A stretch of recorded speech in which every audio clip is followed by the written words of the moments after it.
I'm going to share with you some of the ways that I've screwed up in my novel writing journey so you can avoid making all the same mistakes that I have. My name's Carl, I'm a novel writer, a writing critic, and I also make these videos. I'm also holding on to a blue Sharpie for some reason. I have made so many mistakes over the course of becoming a better writer, and I want to share some of these with you today. Some of these things are things that I figured out a long time ago. Others are things that I've only recently figured out. You know what isn't a mistake? Subscribing to my channel, because you'll get more videos like this. How could you possibly go wrong? The cat is also here today. He's slightly out of frame blocking one of my lights. All right, the first mistake I want to share with you is not working on the ideas that I wanted to work on. This is something that kind of happened about midway through my writing journey when I started to become more serious about writing. Earlier on, I was just kind of leaping in between ideas, starting and stopping novels willy-nilly and not really focusing on anything. This is only something that happened once I started actually buckling down and focusing on one novel. I found a few times where I would be working on one novel, but I would have another idea that actually interested me more, but I felt like I didn't have the skill to execute on that idea, so I kept working on an idea that didn't interest me as much. First of all, if you're just starting out, you probably haven't had your best ideas yet. So this notion of I'm going to save this really good idea I have for when I have more skill and I'm better able to execute on it, that really doesn't make a lot of sense. Also, I would argue beginners in general don't have the skill to conceive of what makes an idea good. Like the subtlety or the things that you would want to accomplish in a novel with an idea, they're not necessarily going to be clear to a beginner. So your ability to assess an idea or even add elements to that idea that actually make it a better idea when you're a beginner, you're not necessarily going to be able to do that. And another really important point about this is that ideas don't actually matter all that much. And one thing that I've learned through this writing journey is that it's more about developing and getting the best out of an idea than it is finding the perfect idea to create the perfect novel. The skill in working with ideas is getting the best out of them and exploring them to the fullest possible extent. It's not a matter of just finding the best idea that you possibly can, plucking it out of the ether, and then going with it. So my advice here is work on the idea that you're most passionate about. Yeah, you shouldn't be jumping around to different ideas, but working on an idea that really attracts you is probably what's going to lead to you writing the best novel. Next up, the second mistake was not taking a long-term view. I, earlier on in my writing experience, often had these thoughts of, I'm going to buckle down this weekend and just write this entire novel, or I'm going to stay up all night and write this whole novel. And I didn't really understand what goes into sort of longer term productivity and how to take a longer term view of a big project like writing a novel. Most of this just came down to I didn't understand how important habits and routines are, and that plugging away at a novel for an hour a day for 6 months is probably the best way to actually write a draft of a novel. It really is a marathon, it's not a sprint. Little incremental efforts are the best ways to get things done. You have to think about writing as a lifestyle. When you set out to become a novel writer, you're basically committing to spend some time most days on writing for presumably the rest of your life. It's not I'm just going to sit down and write this novel and be done kind of thing. It's a much longer term commitment. Another big mistake that I made was putting a lot of unimportant stuff in my novels. A lot of my earlier writing has random crap in it that doesn't enhance the story and honestly doesn't really need to be there. Random scenes that I thought would be interesting but don't actually impact the plot in any way. Random jokes that characters tell that probably badly affect the tone or the mood of the story. Just stuff like that. Stuff that I thought was cute or funny or I made the mistake of thinking that because a novel is such a long piece of work that you have extra room to do stuff that isn't important in it. The reality is, if you want to tell a good story, you actually have a shortage of space in the standard length of a novel. You should struggle to get everything in there. You should be able to pull out any part of your story, whether it's a scene, whether it's an entire character, whether it's a line of dialogue. You should be able to pull that out from your novel and defend why it's there. If you don't have a compelling reason for that thing to be there, then you should get rid of it. It will improve your novel if you get rid of it. People get a little bit cross sometimes when I mention this. They'll talk about things like, scenes where characters are just kind of singing a song or slower moments in a story.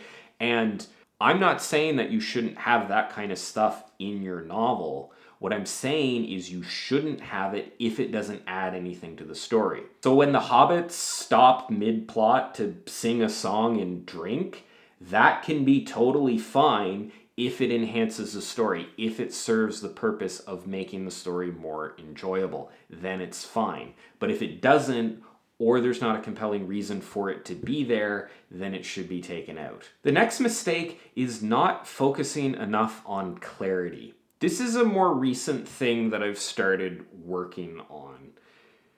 Your ability to communicate does not have to do with the size of your vocabulary or the level of complexity that you can write at, but rather with your ability to get complex ideas across in a simple way. I don't think I ever went through the big thesaurus, big $3 word phase where I was just trying to pump up my writing with a bunch of fancy sounding stuff, but a lot of writers do go through that, and I think there are some people who think that becoming a more skilled writer means making writing that is more complex or more difficult to understand. When in actuality, the best writers are, in large part, I think, those who are able to make their writing as simple as possible. Now, this is not about talking down to your audience.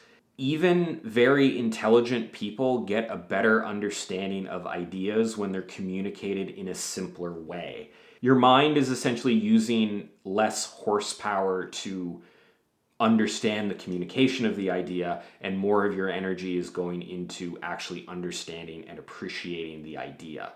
The volume of information that somebody can understand when it's presented in a simpler way is way higher than if it's presented in a more complex way. So things like toning down your word choice, using simpler sentence structures, maybe less metaphorical language, these things that make your writing more comprehensible might actually improve your writing. It doesn't mean that the writing can't flow nice. It doesn't mean that it can't be emotionally evocative. It doesn't mean all of those things. It just means that it's easier to understand. It's less complex to get through. If you want like a more concrete example of this, I would say it's something like dialogue tags. So the prevailing wisdom is that for dialogue tags, you should use said and asked for 98% of them. This is a line of dialogue, he said, rather than he elucidated or I can't think of another fancy dialogue tag. You know what I mean. One of the reasons that it's often cited to use said and asked is that these words are very much invisible to the reader. They don't draw the reader's attention away from the dialogue itself. Simple, clear writing that can be more easily understood is a sign of better quality writing. And the last mistake that I want to share with you today is not accepting that things suck a lot when it comes to writing. There are a lot of inconvenient truths that you need to swallow when it comes to writing. You probably won't have time to write every novel you dream of writing if you want to make those novels good. Even working on a novel that you love involves a lot of toil and long days, and a lot of the process is kind of boring. You are forever going to be reminded that your writing has certain flaws, and you will probably always have something that needs to be improved. I haven't even gotten into the mountains of criticism and rejection that you'll get if you ever try to publish your writing. I have at various times either been in denial or just plain unaware of these realities, and each one has smacked me across the face with an uncomfortable level of force at various points through my writing journey. I think that accepting the reality of these harsh things is incredibly important.